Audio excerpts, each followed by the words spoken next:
സംസ്ഥാനത്ത് ചെറുകിട ജലവൈദ്യുത പദ്ധതികൾ നാശത്തിന്റെ വക്കിലാണ്. പള്ളിവാസലടക്കമുള്ള പദ്ധതികളാണ് സർക്കാരിന്റെ അനാസ്ഥയിൽ മുടങ്ങിക്കിടക്കുന്നത്. ഊർജ്ജ പ്രതിസന്ധി തുടരുമ്പോഴും പണി പൂർത്തിയാകാതെ സ്വകാര്യ മേഖലയ്ക്ക് കൈമാറുള്ള നീക്കവും ശക്തമാണ്. ഇവരുമായി പ്രശാന്ത് ശങ്കരമംഗലത്ത് ചേരുകയാണ്. Prashanth, good morning. ഇവിടെ പറഞ്ഞതുപോലെ തന്നെയാണ് സ്വകാര്യ മേഖലയ്ക്ക് തീരെഴുതി കൊടുക്കുന്ന ഒരു സമീപനം പിണറായി സർക്കാർ ആവർത്തിക്കുന്നു. അതിൻ്റെ ഒരു തുടർച്ച എന്ന രീതിയിൽ വേണോ ഇതിനെ മനസ്സിലാക്കാൻ? ഊർജ്ജ പ്രതിസന്ധി വല്ലാതെ പിടിമുറുക്കുന്ന ഒരു കേരളത്തെ സംബന്ധിച്ചിടത്തോളം ഇത്തരം നിരവധി പദ്ധതികളുണ്ട്, നിരവധി സാധ്യതകളുണ്ട്. പക്ഷേ അതൊക്കെയും പാതിവഴിയിൽ നിൽക്കുകയാണല്ലേ?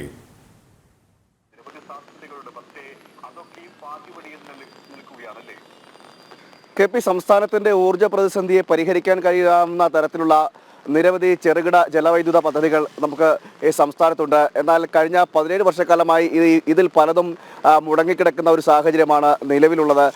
അതായത് എടുത്തു പറയേണ്ടത് ഈ പള്ളിവാസൽ അടക്കമുള്ള വിവിധ പദ്ധതികൾ ഇത്തരത്തിൽ ഈ സർക്കാരിൻ്റെ അനാസ്ഥ മൂലം മുടങ്ങിക്കിടക്കുന്ന ഒരു സാഹചര്യമാണുള്ളത്. നിലവിൽ ഈ ഇതുമായി ബന്ധപ്പെട്ട് KSEB അടക്കം 700-ലധികം സിവിൽ എഞ്ചിനീയർമാർ അടക്കം ജോലി ചെയ്യുന്നൊരു സ്ഥാപനം കൂടിയാണ്.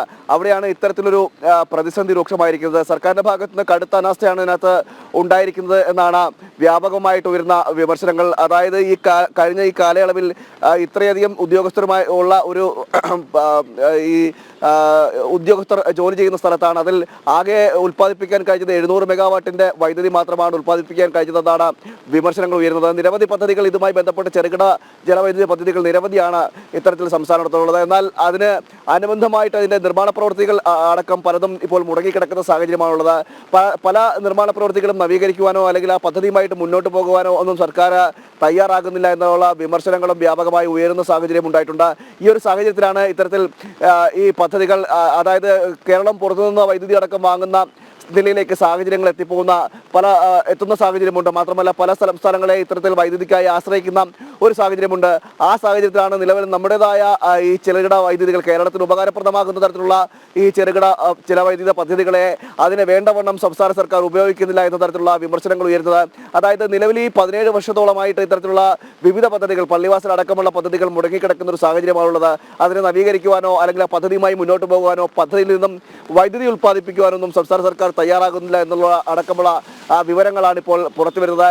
ഈ നിലവിൽ ഊരാളുകൾ അടക്കമുള്ള സൊസൈറ്റികളെ കൊണ്ട് ഈ പദ്ധതി നവീകരിക്കാനുള്ളൊരു നടപടികൾ സർക്കാരിന്റെ ഭാഗത്തുണ്ട്. അതായത് ഇതിലൂടെ മറ്റ് സ്വകാര്യ സംഘടനകൾക്ക് ഏൽപ്പിച്ചുകൊണ്ട് നവീകരണ പ്രവർത്തനങ്ങൾ നടത്തുവാനുള്ള ഒരു ആലോചനയും സർക്കാരിന്റെ ഭാഗത്ത്. പ്രശാന്ത് പറഞ്ഞതുപോലെ തന്നെ ഊരാളുകൾ സൊസൈറ്റിയെ സംബന്ധിച്ച് നമുക്കറിയാം CPM നിയന്ത്രണത്തിലുള്ള ഒരു സഹകരണ പ്രസ്ഥാനമാണ്. ഈ സഹകരണ പ്രസ്ഥാനത്തെ ഇടതുപക്ഷ സർക്കാർ ഒന്നാം പിണറായി സർക്കാർ ആയിക്കഴിഞ്ഞാലും രണ്ടാം പിണറായി സർക്കാർ ആയിക്കഴിഞ്ഞാലും എല്ലാ പദ്ധതികളും അവരെ ഏൽപ്പിക്കുന്നു.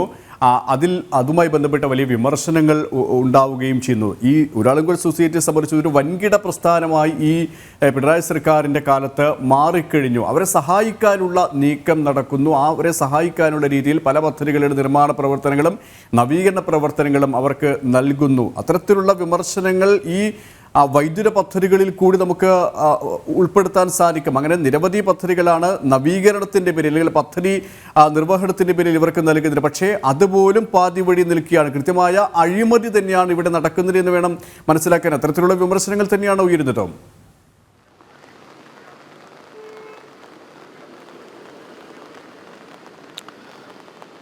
നിലവിൽ പദ്ധതികൾ ഊരാളുങ്കൽ അടക്കമുള്ള സ്വകാര്യ കമ്പനികൾ കൊണ്ട് നടത്തുവാൻ തന്നെയാണ് സർക്കാരിന്റെ തീരുമാനമെന്നാണ് നമ്മൾ മനസ്സിലാക്കുന്നത്.